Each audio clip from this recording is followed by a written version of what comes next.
धनंजय मुंडेंच्या भेटीची बातमी हे माझ्या विरोधात षडयंत्र, योग्य वेळी षडयंत्र रचणाऱ्याचं नाव मुख्यमंत्र्यांना सांगून पर्दाफाश करणार सुरेश धस यांचं वक्तव्य।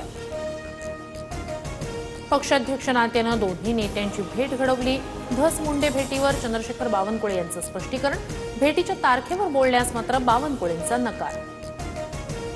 ठाकरेंचे कोकणातील एकमेव आमदार भास्कर जाधव नाराज असल्याची चर्चा, क्षमतेप्रमाणे काम करण्याची संधी मिळाली नाही हे दुर्दैव, जाधवांकडून खंत व्यक्त। एकनाथ शिंदेंनी तोंड उघडलं तर ठाकरेंना देश सोडून जावं लागेल, रामदास कदम यांची उद्धव ठाकरेंवर टीका, तर रामदास कदमांकडून आदित्य ठाकरेंचा पेंग्विन असा उल्लेख।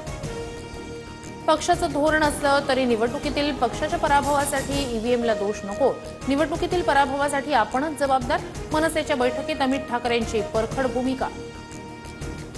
माजी पोलीस अधिकारी प्रदीप शर्मांना कोर्टाचा दणका, अँटिलिया स्फोटक प्रकरणात दोषमुक्त करण्यास कोर्टाचा नकार। मुंबई सत्र न्यायालयाच्या विशेष एनआय कोर्टानं शर्मांचा दोषमुक्तीचा अर्ज फेटाळला। अटल सेतू आज रात्री 11 पासून उद्या दुपारी 1 वाजेपर्यंत वाहतुकीसाठी बंद। एमएमआरडीएच्या मॅरेथॉन शर्यतीसाठी अटल सेतू सलग 13 तास बंद राहणार, प्रवाशांना पर्यायी मार्गाचा वापर करावा लागणार। सोलापूर हैदराबाद राष्ट्रीय महामार्गावर भीषण अपघात, टायर फुटल्यानं बलकर थेट गॅरेजमध्ये घुसला। अपघातात दोघांचा मृत्यू तर 3 जखमी।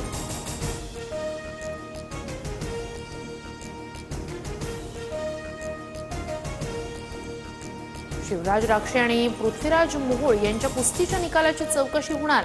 पंचांनी दिलेल्या निकालाच्या चौकशीसाठी 5 जणांची समिती गठीत। 28 तारखेपर्यंत अहवाल देण्याच्या महाराष्ट्र कुस्तीगीर संघाच्या सूचना। छावा सिनेमा टॅक्स फ्री करा, राष्ट्रवादीची मुख्यमंत्र्यांकडे मागणी। राष्ट्रवादीनं मुख्यमंत्री फडणवीस यांना पत्र लिहित छावा सिनेमा टॅक्स फ्री करण्याची केली मागणी।